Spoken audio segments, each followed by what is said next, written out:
Bismillahirrahmanirrahim. Assalamualaikum warahmatullahi wabarakatuh.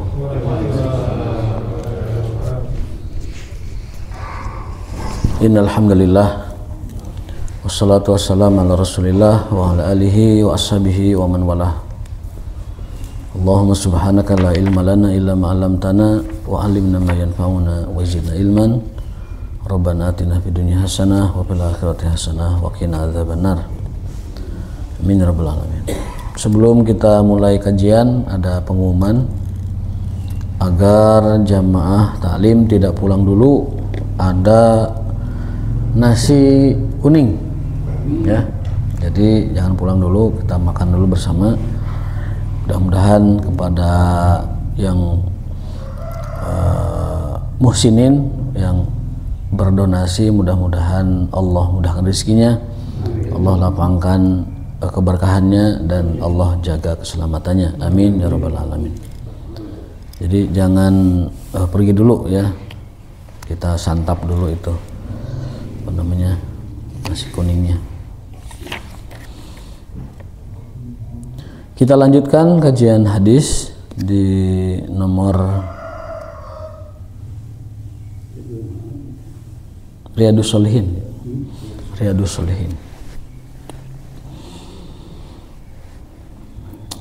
Hadis Riyadhus Shalihin nomor 129.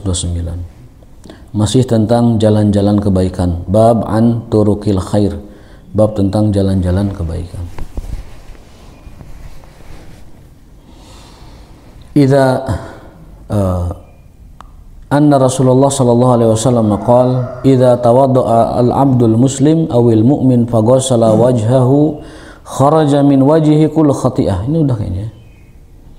Apabila seorang muslim berwudu, maka ketika dia membasuh mukanya, seluruh dosa-dosa muka itu kharaja, luntur ya, dosanya itu luntur, bersih, baik itu dosa mata atau yang lain-lainnya. Nazara ilaiha bi'ainihi ma'al ma'. Jadi bersama kucuran air dosanya itu berguguran. Au ma akhiri qatril ma fa idza ghasala yadayhi kharaja min yadayhi kullu khati'atin kana bashatha yadahu ma'al ma. Dan apabila dia mencuci tangannya, maka dosa-dosa yang diperbuat oleh tangan itu berguguran bersama tetesan air sampai tetes terakhir. Ma akhiri qatril ma'i. Wa idza fa idza ghasala rijlaihi kharajat kullu khati'atin mushtaharin. Maaf, ini tulisannya disatukan ya.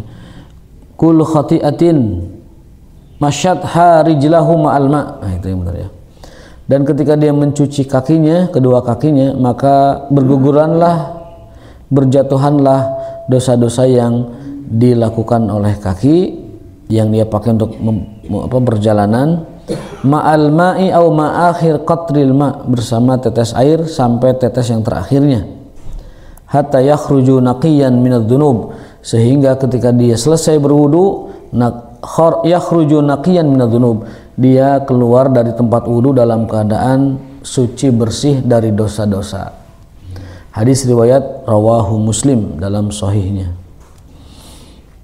Bahkan kita pernah menemukan satu hadis dalam Bulughul Maram, barang siapa yang berwudu, menyempurnakan wudunya, lalu membaca syahadat, kata Rasulullah, futihat lahu abwabul jannah, Allah bukakan 8 pintu surga sekaligus. Dari manapun dia inginkan, dipersilahkan untuk memasukinya. Berarti kita disuruh milih surga, Pak, kalau gitu caranya. Kita disuruh milih surga. Apa amalan yang kita lakukan? Berwudu dengan sempurna, baik ketika malas maupun ketika rajin, baik ketika dingin maupun ketika tidak dingin. Sempurnakan wudunya, disiplin, sempurnakan wudunya, urutannya, sempurnakan semualah pokoknya. Lalu membaca syahadat, asyhadu an la ilaha illallah wahdahu la syarikalah wa asyhadu anna muhammadan abduhu wa rasuluh. Maka kata Nabi alaihi salatu wasalam, futihat lahu abwabul jannati samaniyah, dibukakan baginya 8 pintu surga, dari manapun dia inginkan dipersilahkan. Itu artinya apa? Dia disuruh bebas memilih surga, kalau gitu caranya. Dia disuruh bebas memilih surga. Maksud masuk pintu surga manapun dia inginkan, silahkan. Ya. Suka ditambah kalau mau tambah bima. Dalam riwayat Imam Ahmad ada tambahan. Riwayat Imam Ahmad ada tambahan. Allahumma ja'alni minat tawabin wa ja'alni minal mutatahhirin. Tapi kalau riwayat Bukhari Muslim sampai wa asyhadu anna Muhammadan abduhu wa rasuluh. Yang saya amalkan yang riwayat Bukhari Muslim sampai wa asyhadu anna Muhammadan wa rasuluh. Tapi kadang-kadang kalau mau ditambahkan wa ja'alni mutawabin juga boleh, karena itu riwayatnya juga dari Imam Ahmad juga riwayatnya kuat. Ya, jadi lengkapnya dibaca semua aja daripada bingung-bingung memisah-misah. Syahadat, setelah syahadat doa Allahumma ja'alni minat tawabin wa ja'alni minal mutatahhirin. Amalan sederhana, tidak berat, hanya menyempurnakan wudu, dilanjutkan dengan syahadat. Maka selain dia keluar dari wudu dalam keadaan bersih dan suci dari dosa karena berguguran bersama air wudu, dia juga dipersilahkan oleh Allah untuk masuk surga dari 8 pintu yang disediakan. Dipersilahkan. Itu fadilah yang sangat luar biasa yang ada dalam hadis Bukhari dan hadis Muslim. Itu artinya kita bebas memilih surga kalau begitu, asal kita wudu dan syahadat. Syahadat itu adalah simbol atau lambang ketauhidan, dan wudu itu adalah lambang kesucian. Jadi suci lalu bersyahadat. Nah, itu filosofinya di sana. Ya tentunya habis wudu sholat. Wudu buat sholat gitu. Bukan wudu habis itu tidak sholat. Baik itu sholat sunnah atau sholat wajib. Ya. Oh tidak mesti. Tapi konotasi atau apa yang kita pahami kalau orang menyempurnakan wudu itu sholat gitu, pasti sholat gitu. Tidak mutlak wudu harus sholat, tidak, tetapi biasanya orang kalau wudu itu sholat gitu. Maka memperbanyak wudu itu juga terkandung makna di dalamnya memperbanyak sholat gitu. Menjaga wudu, menyempurnakan wudu juga terkandung di dalamnya makna menjaga sholat. Karena nggak mungkin wudunya dijaga, wudunya tartib, sholatnya acak-acakan, nggak mungkin juga. Jadi kenapa besar sekali faidah dan fadilah kesempurnaan wudu? Karena wudu itu implikasinya adalah ke sholat. Kalau wudunya baik, wudunya bagus, sholatnya pasti bagus. Sholat yang khusyuk diawali dengan wudu yang benar. Itu kaidahnya. Sholat yang khusyuk diawali dengan wudu yang benar. Wudunya tidak benar, tidak mungkin khusyuk. Kata Ibnu Abbas, khusyuk itu 3 rukunnya. Khusyuk itu 3 rukunnya. Yang pertama wudunya benar. Yang kedua tartib rukun sholatnya benar. Yang ketiga hadir hatinya saat sholat. Itu khusyuk. Ya, wudunya benar, insya Allah ya. Kemudian rukunnya benar dari takbiratul ihram sampai salam itu benar gitu, nggak ada yang tidak tumaninah. Lalu yang ketiga hatinya hadir. Maka pastikan saat ruku, saat sujud rasakan sedang ruku. Jangan sampai Allahu Akbar, Allahu Akbar. Jadi rukunya nggak ada berhentinya. Itu bukan ruku itu. Itu bukan ruku. Ruku itu sampai benar-benar terasa lurus. Seperti kalau kita nyimpan barang nggak jatuh. Kata Nabi kan begitu. Ini saya melihat masih ada orang ruku tang tang tang tang. Nggak diam dulu gitu, sebentar, barang 2 detik diam dulu gitu, barang 2 detik dulu. Dibilang nggak bisa, kalau berjamaah bisa, kalau lagi tidak berjamaah nah itu perlu diperbaiki, karena sholat itu adalah tiangnya agama. As-sholatu imaduddin, sholat itu tiangnya agama. Jadi kalau tiangnya runtuh agamanya. Ya, faman aqamaha faqad aqamadin, kata Nabi. Barang siapa yang menjaga, mendirikan sholat, dia telah menjaga agamanya. Waman hadamaha, barang siapa yang meruntuhkan sholatnya, dia telah meruntuhkan agamanya. Sholat itu tiang agama. Jangan jadi slogan, tapi memang itu makna dari Nabi SAW. Sholat adalah tiangnya, pancangnya agama. Jika ia runtuh, runtuh semuanya. Jika ia kokoh, kokoh semuanya. Amalan-amalan kita yang lain. Jadi itu keutamaan kita berwudu ya. Luar biasa. Mudah-mudahan kita dapat menjaga wudu kita dengan baik, baik saat malas, saat dingin, atau saat kita semangat. Ya. Itu hadis yang tentang keutamaan berwudu. Berikutnya adalah hadis tentang 130, hadis tentang bahwa waktu-waktu kebaikan itu adalah penghapus dosa. Nabi SAW bersabda, as-salawatul khamsu, salat 5 waktu, wal jumu'atu ilal jumu'ati, Jumat ke Jumat, wa Ramadan ila Ramadan, Ramadan ke Ramadan adalah penghapus dosa selama dosa besarnya dihindari. Salat ke salat itu waktu antaranya itu adalah penghapus dosa. Jumat ke Jumat itu penghapus dosa. Umroh ke umroh, Ramadan ke Ramadan itu penghapus dosa. Syaratnya satu, dosa besarnya dihindari. Kalau dihindari dosa besar, maka dosa-dosa kecil itu tanda petik ya tidak dianggap, dengan sholat aja sudah hapus gitu. Saya dulu pernah mengisahkan ada hadis sahih riwayat Tirmizi, seorang sahabat Nabi yang tidak tahan melihat wanita cantik begitu, dia cium lalu kabur. Cium bercet kabur, ainu gelis tertahankan, ceplok bercet lari gitu kan. Begal cium, ainu begal cium sebutnya itu. Lalu dia menghadap Nabi untuk mengakui kesalahannya. Nabi nunggu putusan dari Allah, ini orang dihukumnya kayak apa, kan nggak ada ini.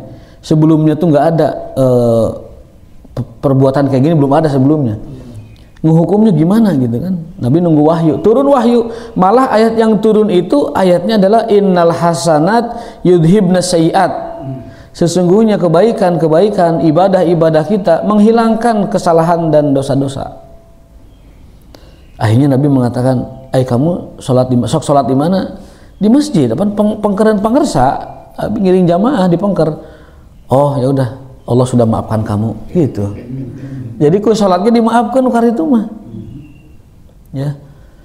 Akhirnya tidak dihukum karena Allah menetapkan bahwa al-hasanat diantaranya adalah sholat. Sholat itu menghapus dosa-dosa. Jadi orang itu akhirnya dibebaskan. Niat datang mau dihukum, ingin dihukum karena kesalahan, mengaku, ternyata oleh Nabi dilepaskan. Dan dilepaskannya bukan oleh Nabi langsung, malah oleh Allah Subhanahu wa taala dengan turun ayat. Sesungguhnya ibadah atau kebaikan, terutama sholat, itu menggugurkan dan menghapus dosa-dosa. Ya, dosa-dosa kecil tentunya. Kalau dosa besar harus dengan taubatan nasuha. Berikutnya adalah hadis 131, saya kira 130 udah jelas ya. Qala Rasulullah sallallahu alaihi wasallam, ala adulukum ala ma yamhullahu bihi khotoya wa yarfa'u bihi darajat. Qala bala ya Rasulullah, qala isbagul wudu alal makarih wa kasratul khuta ilal masajid wa intidaru shalah ba'da shalah fadzalikumur ribat. Ini yang terakhir kita bahas kalau tidak salah. Maukah aku tunjukkan, kata Nabi alaihi wasallam kepada sahabatnya, maukah aku tunjukkan perkara-perkara yang dapat menjadikan Allah menghapus dosa-dosa kita, mengangkat derajat-derajat kita? Sahabat menjawab, kami ingin ya Rasulullah. Lalu beliau menjawab, kalau kalian mau, ada. Yang pertama, isbagul wudu alal makarih, sempurnakan wudu di saat malas. Isbag itu sempurna, al wudu alal makarih, saat malas. Di sini ada keterangannya, alal makarih bimakna al masyaqqah, saat berat, saat malas, saat hoream, saat tekeyeng. Nah, kita paksakan wudunya benar. Nah, itu dapat menghapus dosa dan mengangkat derajat. Di sini tidak ada keterangan. Ya, tetapi yang dipahami kalau sudah wudu ya sholat. Ya, bukan wudu tajdid, bukan wudu apa namanya, bukan jaga wudu yang dimaksud secara umum, bukan. Ini wudu sholat. Ini wudu sholat. Wa kasratul khuta ilal masajid. Yang kedua, yang dapat menghapus dosa dan mengangkat derajat kita, yang kedua adalah setelah menyempurnakan wudu, kasratul khuta ilal masajid, memperbanyak langkah menuju masjid. Maka semakin jauh rumah kita dari masjid, semakin banyak peluang kita diangkat derajatnya dan dihapus dosanya oleh Allah Subhanahu wa taala. Sahabat zaman dulu kalau rumahnya dekat kadang muter dulu. biar langkahnya jauh ke masjid, muter dulu ke sana. Itu ya, jadi banyak melangkah, khutwah, kasratul khutwah itu khutwah, banyak melangkah ke masjid. Wantidharu shalah ba'da shalah, nah ini menunggu salat setelah salat, itu dapat mengangkat derajat kita di sisi Allah dan juga menghapus dosa-dosa kita. Bahkan untuk hal menunggu salat, Nabi menyebutnya fadzalikumur ribat, itulah ribat. Apa ribat itu? Siaga di jalan Allah. Menunggu salat itu kata Nabi disebut ribat. Ribat itu siaga. Siaga menunggu salat berikutnya. Orang yang menunggu salat berikutnya dihitung sedang salat. Orang yang nunggu salat dihitung sedang salat. Jadi kalau wudu jam 8, nunggu lohor eta dari jam 9 ke lohor dihitung salat. Dan Nabi menyebutnya ribat, siaga itu. Maghrib ke Isya yang paling mudah kita lakukan. Kalau jam 9 ke lohor kan kita masih di pekerjaan. Kalau lohor ke asar juga masih mungkin di perjalanan. Yang paling mudah itu maghrib ke Isya. Ya, jadi menunggu salat adalah jihad. Dalam kulung ribat, siaga fisabilillah, dan dihitung sedang sholat. Itulah kemurahan Tuhan kita Allah Subhanahu Wa Taala menjadikan orang yang menanti sholat berikutnya dihitung sedang sholat. Tapi berjamaah kan? Apanya? Sholatnya. Di sini menunggu sholat keterangannya. Menunggu sholat bisa di rumah, bisa di sini. Tetapi afdolnya berjamaah. Afdolnya berjamaah. Kenapa? Ada kata tadi kasratul khuta ilal masajid, memperbanyak langkah menuju masjid. Gitu. Berarti sholatnya di masjid berjamaah. Begitu. Namun bagi yang di rumah, kalau memang dia ada uzur tidak bisa berjamaah, itu dihitung juga gitu maksudnya. Maka hadis yang menunggu sholat itu dibuat umum. Kenapa? Karena mungkin yang nunggu sholat itu di rumah itu ibu-ibu, mungkin perempuan-perempuan muslimah nunggu sholat di rumah itu dihitung sholat juga. Jadi kalau istri kita, keluarga kita, anak kita dari habis maghrib baca Quran nunggu Isya itu dihitung sholat gitu. Lalu mereka dari asar nunggu maghrib sambil taklim baca Quran menunggu sholat maghrib dihitung sholat gitu. Itu konteks umumnya begitu. Tetapi konteks untuk laki-laki, karena laki-laki itu adalah afdolnya, ditekankannya. Bahkan Imam Ahmad mengatakan wajibnya berjamaah di masjid. Maka yang dihitung itu adalah menunggu sholat ya di masjid, itu dihitung jihad fisabilillah. Fadzalikumur ribat, itu adalah ribat fisabilillah.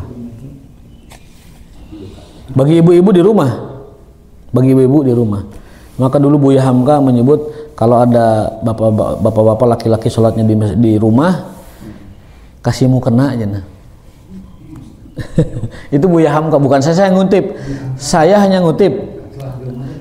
ngutip Buya Hamka pernah bilang kalau ada laki-laki sholatnya di masjid di rumah, kasih aja mukena aja gitu. Punten ya Pak, punten. Ini saya ngutip, saya hanya ngutip keceplosan. Mudah-mudahan jadi hikmah. Mudah-mudahan jadi hikmah. Nah, keceplosan ngutip jadi mudah-mudahan jadi hikmah gitu. Dan bukan dari saya hanya ngutip. Jadi keutamaan kita menunggu sholat di masjid, satu dihitung ribat, yang kedua diangkat derajat, yang ketiga dihapus dosa, dan yang keempat dijaminkan husnul khotimah. Kata Allah Subhanahu wa taala dalam hadis qudsi, "Wa man fa'ala dzalika asya khairan wa mata khairan." Barang siapa yang punya kebiasaan tadi tuh, salat berjamaah, menunggu salat berikutnya, banyak langkah ke masjid, yang melakukan itu kata Allah taala dalam hadis qudsinya, asya khairan, akan hidup dalam keadaan baik, wa mata khairan, dan mati dalam keadaan baik. Akan mati dalam keadaan baik dan hidupnya juga baik. Asya khairan wa mata khairan. Sangat disayangkan kalau kita tidak tertarik dengan pemberitaan kabar gembira dari Rasulullah Sallallahu Alaihi Wasallam. Harus dengan apa lagi hati kita luluh selain dengan Rasulullah Sallallahu Alaihi Wasallam. Asya khairan wa mata khairan. Tapi lagi-lagi masalah ini adalah masalah taufik, masalah hidayah. Dan taufik itu diupayakan dengan ketaatan yang paling utama adalah sholat. Maka agar kita banyak taufiknya, banyak sholatnya. agar kita banyak taufiknya, sholatnya lakukan dengan sempurna, baru hidayah Allah itu kan murudul kepada kita. Kalau kita banyak sholat, hidayah Allah murudul banyak kepada kita. Karena wama taufiquna illa billah, la taufiqa illa taufiqullah, wa taufiqullah tuhsal bis shalah, was salatu tuqamu ala ahsani wajhin. Jadi taufik itu adalah pemberian Allah, dan Allah tidak berikan kepada ahli kecuali kepada ahli taat, dan taat terbesar adalah sholat gitu. Maka ada korelasi yang sangat kuat antara taufik hidayah dengan sholat. Semakin sholatnya acak-acakan, sholatnya awut-awutan, sholatnya tidak tertib, semakin jauh hidayah dan taufik dari Allah Subhanahu wa ta'ala. Itu, jadi kita amalkan, mudah-mudahan dalam waktu dekat ini keutamaan ibadah yang terdapat dalam Sahih Muslim ini, riwayat Sahih Muslim dalam kitab Riyadhus Shalihin, yakni memperbanyak langkah ke masjid, kemudian menyempurnakan wudhu yang pertama, memperbanyak langkah ke masjid yang kedua, menunggu sholat berikutnya setelah sholat yang ini gitu. Kecuali uzur. Kalau uzur lain lagi. Uzur itu bisa mungkin kita, pekerjaan kita menghendaki kita tidak bisa sholat berjamaah, ikutin, nggak apa-apa. Kata para ulama, kalau kita bekerja lalu majikan menyuruh kita tidak boleh ada yang keluar ruangan sampai jam 2, ya nggak apa-apa, taati perintahnya. Nanti nanggung dosanya dia gitu. Dah kita mah mau berjamaah, tapi majikan kita atau dunungan kita, perusahaan kita nggak mengizinkan, nah nanti yang nanggung dosanya perusahaan, kitanya mah enggak gitu. Namun kita berpikir juga kapan tiba saatnya kita bisa melepaskan diri dari pekerjaan yang tidak mengizinkan kita sholat berjamaah. Harus cari solusi gitu. Kenapa saya nggak bisa berjamaah? Oh ini perusahaannya, berarti ini nggak cocok buat saya. Seorang muslim dari pekerjaan yang dapat menjamin dirinya bisa sholat dengan bebas. Cari pekerjaan yang bisa menjamin sholatnya dengan bebas. Syukur-syukur dapat majikan, dapat atasan yang justru mendukung ya dengan satu firman.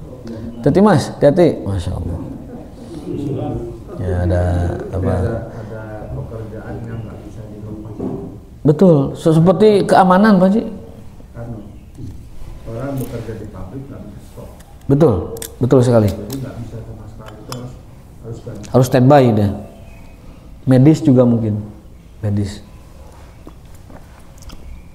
Apalagi ini keamanan. Keamanan itu tidak bisa ditinggalkan posnya itu. Kalau pos ditinggalkan, habis motor sekomplek itu. Jadi kalau pekerjaan atau atasan atau pemberi kerja melarang kita atau menentukan aturan bahwa tidak boleh meninggalkan tempat pekerjaan apapun kondisinya, maka itu termasuk uzur syar'i. Kalau uzur syar'inya itu benar diterima, maka si majikan tidak akan dihisab oleh Allah Ta'ala. Tapi kalau dia semena-mena, bukan karena faktor kebutuhan, melarang begitu saja, tidak boleh ada yang ke masjid saat bekerja, nah, itu dia menanggung dosanya di hadapan Allah SWT, melarang orang sholat berjamaah. Tapi kalau uzur syar'i seperti penjaga keamanan, seperti yang tadi apa perawat atau lain sebagainya, itu mau tidak mau mereka harus meninggalkan. Nah itu amalannya 3 Pak. 1, sempurnakan wudhu. Yang kedua, banyakin langkah ke masjid. Yang ketiga, nunggu sholat. Itu kata Rasul ribat, dikategorikan sebagai ribat, siaga di jalan Allah atau siaga di dalam ibadah kepada Allah Subhanahu wa ta'ala. Ketika menunggu sholat, ketika menunggu sholat apa yang kita lakukan?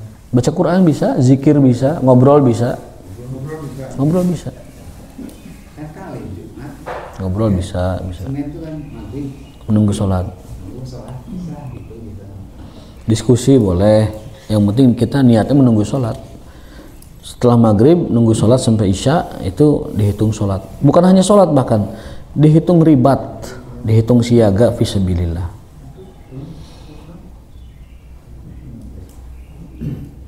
Nah berikutnya 132, dari 5 waktu sholat itu ada 2 sholat yang paling utama. Nabi SAW bersabda, man sholal bardaini dakhalal jannah. Barang siapa yang sholat 2 waktu dingin, yaitu subuh dan asar, dakhalal jannah, dijamin masuk surga.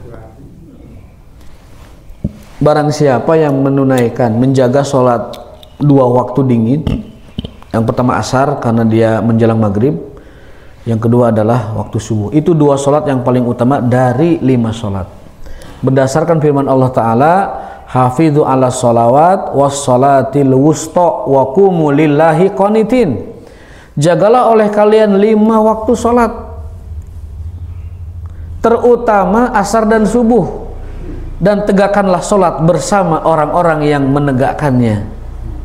Ini perintah berjamaah, ini perintah berjamaah. Maka kalau ada perintah dalam usul fikih, al-amru yaqtadil wujub, perintah itu menghendaki kewajiban, perintah itu menghendaki hukum wajib.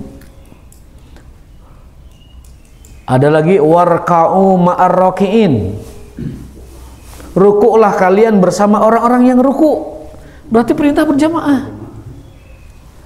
Dan seluruh perintah sholat itu berjamaah. Wa aqimu, kemudian wakumu, kemudian warka'u, jamaah semua. Ma'ar raki'in bahkan ditegaskan. Wakumu ma'al qanitin, tegakkan bersama orang-orang yang taat. Rukuklah kalian bersama orang-orang yang ruku. Bukan rokiat, maka ibu-ibu mah tidak masuk. Birokiin, rokiin itu laki-laki. Sebisa mungkin dimanapun kita berada, usahakan kita menunaikannya dengan berjamaah. Dan jangan dianggap sebagai sakasampurna. Lah mun sempat ke masjid, mun teu, harus perjuangkan. Berjamaah itu diperjuangkan, bukan sakasampurna. Ah, kayak yang ke masjid teu, bukan. Eta mah tidak serius beragamana. Beragamanya tidak serius. Mun kayang ke masjid mun teu, tapi diperjuangkan. Kalau gerimis-gerimis bawa payung, kalau panas-panas bawa payung, kalau jauh pakai motor, kalau hujan pakai mobil, itu namanya perjuangkan. Memperjuangkan. Kecuali kalau memang hujannya deras, tanahnya mendelowo seperti di Arab, ada rukhsah, salatlah, kata Nabi, shollu fi buyutikum, salatlah di rumah kalian. Tapi kan semua jalan kita sudah pelur, sudah apa? Sudah aspal, kitanya sehat, tidak ada masalah. Kendaraan ada, payung, bahasa Kuningan mah payung ngabadeg teh, balatak payung gitu kan. Perjuangkan, berjamaah itu perjuangan. Yang namanya sholat berjamaah itu diperjuangkan sesuai dengan perintahnya. Waqumu ma'al qanitin warka'u ma'ar raki'in, kan begitu. Yang sangat disayangkan tuh kalau berjamaahnya sakasampurna atau sakadaekna kadang. Ah, kerkayang ke masjid jangan, diperjuangkan. Itu jihadnya kita hari ini tuh itu ke masjid. Dalam sebuah hadis Zadul Ma'ad, Allah mengatakan ana domin, aku penjamin bagi 3 orang. Aku penjamin bagi 3 orang. Satu orang yang berangkat jihad fisabilillah sampai kembali. Kalau dia mati aku jaminkan surga, kalau dia kembali jaminkan kemenangan buat dia dan keluarganya, karena dia nanti dapat ghanimah kan. Kemudian yang kedua adalah orang yang keluar thalabul ilmi, aku penjaminnya, kata Allah Ta'ala. Yang ketiga orang yang keluar untuk salat, Allah penjaminnya. Maka maukah kita selalu ada dalam penjaminan Allah SWT? Tentunya kita ingin kan, seperti itu. Nah, dari 5 waktu sholat ini ada waktu yang paling utama, subuh dan asar. Satu karena perintah Al-Qur'annya begitu, wassalatil wusta wa qumu lillahi qanitin. Yang kedua ada hadis Nabi yang bersabda bahwa yang sholat 2 waktu ini masuk surga. Dan hadis lain sebagai motivasi, kata Nabi alaihi salatu wassalam, inna lillahi malaikatun, sesungguhnya Allah punya malaikat-malaikat yata'aqabuna bilaili wan nahar, yang bolak-balik siang dan malam melaporkan amalan kita, perbuatan kita kepada Allah siang malam. Yata'aqabun, bergantian, shift. Inda salatil asri wa salati subhi, di waktu asar dan waktu subuh. Jadi malaikat yang mencatat amal kita berganti shift itu waktu subuh, waktu asar. Ya, tadi subuh tadi berarti malaikat siang datang tadi tuh. Malaikat malam menghadap Tuhannya. Nanti asar malaikat siang menghadap Tuhannya, malaikat malam datang. Bergantian. Nah, setiap kali malaikat melaporkan kita kepada Tuhannya Allah Subhanahu wa taala, Allah menanyakan tentang kita. Bukan karena Allah tidak tahu, tapi begitu prosedurnya. Allah menetapkannya begitu. Allah menetapkannya begitu. Allah ingin prosesnya itu terjadi gitu. Allah bertanya pada malaikat, kaifa wajadtum ibadi, bagaimana kalian dapatkan hambaku, sedang apa mereka? Makanya dalam hadis wahwa a'lamu bihi, pada Allah lebih tahu dari mereka gitu. Di keterangannya itu ya, di hadisnya itu. Qalatil malaikah, malaikat mengatakan ataituhum wahum yusallun wa taraktuhum wahum yusallun. Ya Allah, saat aku tinggalkan dia, dia sedang sholat. Dan saat aku datangi dia, dia juga sedang sholat. Jadi laporannya itu sholat terus. Asar, ya Allah dia sedang sholat. Kayak subuh dilongok dia sedang, jadi malaikat melongok dia itu, malaikat malam, malaikat siang, melapor kepada Allah empat waktu itu, dua-duanya malaikat melaporkan hambamu sedang sholat. Saat ku datang dia sedang sholat, saat ku tinggalkan dia sedang sholat. Maka dia di sisi Allah baik catatannya. Bukan Allah tidak tahu, tapi Allah menghargai tugas malaikat. Bukan Allah tidak tahu kita juga, Allah maha tahu, tetapi ingin prosesnya ini terjadi begitu gitu. Maka alangkah bahagianya saat kita dilaporkan oleh malaikat dan mereka mengatakan hambamu fulan bin fulan sedang sholat. Ulah mah itu Pak, orang wayanya walillahil masalul a'la, ini bukan untuk dimisalkan. Ayeuna bupati punya ajudan atau punya pembantu lah, camat lah minimal. Kemudian ditanyakan, ai camat si anu kadia henteu? Untuk Pak Gubernur, Pak Bupati. Wah, itu kesannya tidak baik, ya kan? Tapi kalau saat ditanya, mana camat Sukamenak? Aya. Oh, si Bupati itu, wah itu camat saya yang teladan itu. Jadi disanjung, dipuji. Jangankan Allah Ta'ala yang maha menghargai apresiasi hambanya, seorang pejabat saja ketika ditanyakan anak buahnya itu hadir dan disiplin, itu senangnya luar biasa. Si anu aya, si anu aya, si anu aya, senang. Pas si anu teu aya, aduh si eta bener gitu. Engke mah mau diberi di kepercayaan, nggak akan kasih jabatan nanti mah, nggak akan ditunjuk lagi karena indisipliner teh jarang hadir tepat waktu. Manusia aja begitu, apalagi Allah Subhanahu Wa Taala yang maha menghitung detail hisab manusia, zarratan sebiji atom detail sekali. Maka marilah kita sama-sama memastikan diri di saat subuh dan asar dilaporkan oleh Allah kita sedang sholat, bukan sedang kerek. Kabayang lamun dilaporkan, ya Allah fulan bin fulan sedang ngaguher. Waduh, itu catatannya jadi minus kan begitu, sedang ngaguher. Apalagi sedang maksiat, masya Allah, nauzubillah min zalik, bisa-bisa bukan hanya minus laporannya itu, mungkin di situ dosa gitu. Taib, karena ada permintaan sarapan dulu, kita sudahi dan mudah-mudahan menjadi bekal kita untuk beramal hadis-hadis tersebut di atas. Meskipun sering kita dengar, tapi ini menjadi pengingat. Fadzakir inna fa'ati dzikra, berilah pengingat, karena yang namanya pengingat itu bermanfaat bagi orang-orang beriman. Fadzakir fa inna dzikra tanfa'ul mu'minin, berikanlah pengingat karena pengingat itu bermanfaat bagi orang-orang beriman. Mudah-mudahan ini menjadi motivasi beramal kita semuanya. Hanallahu wa barakallahu fikum. Wassalamualaikum warahmatullahi wabarakatuh. Subhanakallahumma bihamdika asyhadu an la ilaha illa anta astaghfiruka wa atubu ilaik.